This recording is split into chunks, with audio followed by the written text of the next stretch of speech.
Iti Zakaria Zakazakazi, afisa habari wa Azam FC, anasemaje kuhusiana na mchezo wa hapo jana? Mechi ilikuwa nzuri, ilikuwa na ushindani, timu zote ziliweza kutimiza majukumu yao. Nadhani mpango wao ambao uliandaa kwenye uwanja wa mazoezi, wachezaji walijitoa kwa uwezo wao wote. Kwa hiyo itoshe kusema kwamba ilikuwa mechi nzuri. Nadhani ni mechi bora kwenye raundi hii, kama mechi bora sana kwenye raundi hii, na ni miongoni mwa mechi bora kabisa za ligi msimu huu. Kwa hiyo ni credit kwa wachezaji wa timu zote mbili, credit kwa makocha, waliandaa vizuri timu zao. Sawa, lakini ukisema kwamba ilikuwa ni mechi bora, mimi nipata nafasi pia kutazama. Ilikuwa na matukio mbalimbali. Kulikuwa kuna kadi nyekundu kwa wachezaji, mmoja wenu, mmoja wa Namungo, mkwaju wa penalty, lakini pia kulikuwa kuna namna ambavyo mngeweza kupata penalty kwa Faisal. Kwa ujumla, namna ambavyo mwamuzi alichezesha, uliona ilikuwa sawa sawa?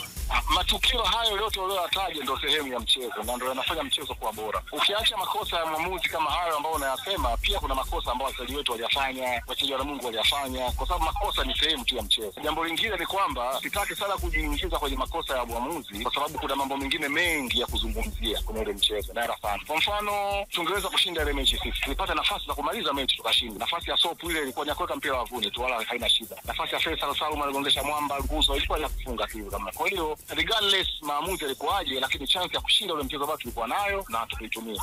Sasa hilo ni jambo positive kwetu sisi, kwamba tunaweza kwenda kuifanyia mazoezi na kurekebisha. Hakuna chochote ambacho tunaweza kufanya ili kumrekebisha mwamuzi au kuimprove uwezo wa waamuzi. Hiyo liko nje ya uwezo wetu. Sisi ambao tunawatazama Azam kwa msimu huu, mkiwa na kocha bora, mkiwa na kikosi bora, tunawaona kuwa na mafanikio pia ya ligi ndani, lakini naenda kwa kusuasua hizi sare mbili, sare na JKT, sare na Namungo, wakati hawa washindani wenu wanashinda Zaka. Hiyo safari inaonekana kama inaweza kawa na kikwazo hapo katikati. Hakuna, ndio mpira uko hivyo. Kwa hiyo sio kwamba kwa sababu ukiwa tu na Denge basi unashinda kila kitu, au unashinda kila kitu msimu wa kwanza, au unashinda mechi zote za kwanza. Hivi vitu vyote sio nani sana kwenye mpira, kwa sababu huwezi kujua nini kitatokea mbele. Inawezekana pia sisi kwa mbele tukaanza kushinda na hao unaosema wanashinda sasa wakaanza kupoteza, au wewe unadhani hao wapoteze mechi zao. Kwa hiyo kama inatokea hivyo basi itakuwa ndio mpira uko hivyo. Ndio maana nakwambia kikubwa kuliko vyote ni sisi kuendelea kuimarisha timu yetu, mwalimu kufanyia kazi changamoto zinazojitokeza kiufundi, dirisha likifika la usajili tumsaidie mwalimu kuongezea wachezaji. Hivyo ndio vitu ambavyo tunaweza kuvifanya. Zaidi ya hapo vipo nje ya uwezo wetu. Inawezekana ikawa moja ya changamoto kubwa kwa sasa kwa Azam ni kutumia nafasi mnazozipata, kwa sababu umezizungumza pia, nafasi ya Sopu ilikuwa ya wazi, ya Faisal iligonga mwamba. Inawezekana ikawa ni tatizo, kwa sababu umesema pia hapo dirisha dogo labda mnaweza mkamuongezea wachezaji mwalimu. Ndio maana nimesema hivi,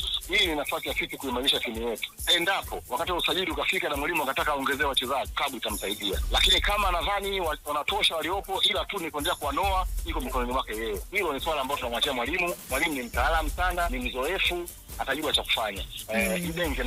Denge knows best. Ligi bado mbichi sana.